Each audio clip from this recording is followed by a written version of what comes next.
So I'm trying to get the kid to be interested in science and math.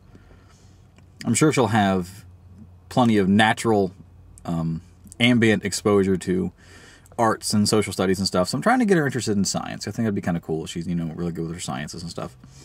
I tell her about stars, and I tell her about water and different kinds of animals. I let her play in the dirt when we plant flowers and tell her how those grow, let her pick up the worms, all that sort of stuff. As she's eating her snack or her breakfast or whatever, I'll have the TV on, and I've been letting her watch old episodes of Beakman's World. This came on, I think I was probably in 7th grade, maybe, as a kid. I don't figure she's getting too much out of it.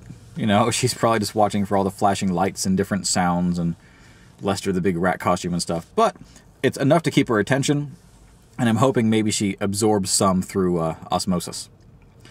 The other day we were watching an episode, either one about microscopes or vaccinations, I forget which, I'll have to check.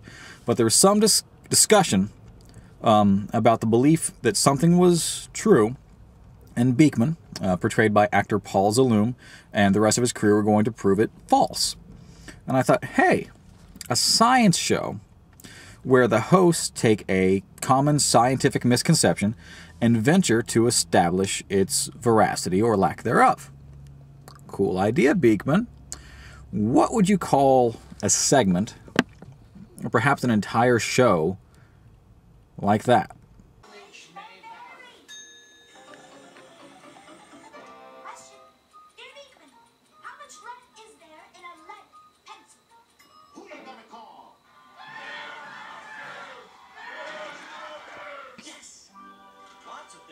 As common knowledge are just not true. They're myths. Silly myths. And we hit 'em. What? MythBusters?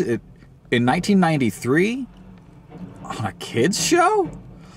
My, this is a surprise. Adam Savage, Jamie Heineman, Grant, Tori, Carrie. You've got, as they say, some splaining to do. Now, as funny as it would be, I'm not saying that Adam and Jamie or the creators at Beyond Productions or whatever stole the idea or even the name. For a long time, since Ghostbusters came out, pretty much anything which had some sort of opposition had to face some kind of buster. The dust on your floor had to fight against a dust buster, and anything that was outside of your price range was a budget buster. So that's MythBusters. That makes sense. No big deal. And apparently the origin of MythBusters, if Wikipedia is to be believed, could go back even beyond that. A children's author named Andrew Knight apparently said he'd been using the name MythBusters in his book series and whatever lectures since 1988, and he actually sued twice, if things are to be believed.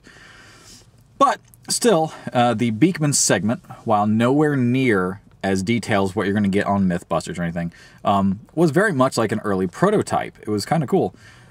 I suggest that Beyond Productions, the company that makes MythBusters, and the Discovery Channel reach out to Paul Zaloom, have him come on the show. Maybe you couldn't do it as Beakman. Maybe licensing issues prevent that. I think it was, Jock Church or somebody who wrote it. Still maybe writes it for the comics, I don't know. But have him on the show. Hell, bring Bill Nye. Bring Bill Nye the Science Guy. Put him on there. Everybody can take like a pilgrimage to Don Herbert's grave and just, pay him homage. But, so it was just a neat find. I thought it was really funny when we were watching that, and I wanted to bring that out to people's attention. So, if you have any other memories about interesting science shows, like Beakman's World, Bill Nye, Mr. Wizard, or whatever, something that got you into science or nature, hell, Marty Stauffer's Wild America, Captain Planet, whatever it might be, put a comment down in the usual space. If you have any thoughts about MythBusters, aside from, Carrie is hot, which by this point pretty much goes without saying, let me know. Maybe you have a myth that you'd like them to test that you don't really expect can be shown on expanded basic cable. Make a comment. Post a video response. Check out your local science centers if you have anything nearby. Children's museums for your kids. Get those little brains firing up, and we'll talk to you again soon. Bye.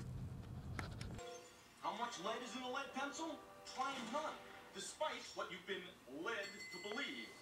Pencils write using a form of carbon called graphite. In fact, they call the stuff graphite from the Greek word graphine, meaning to write. Why, there's enough graphite in the average pencil to draw a line 35 miles long.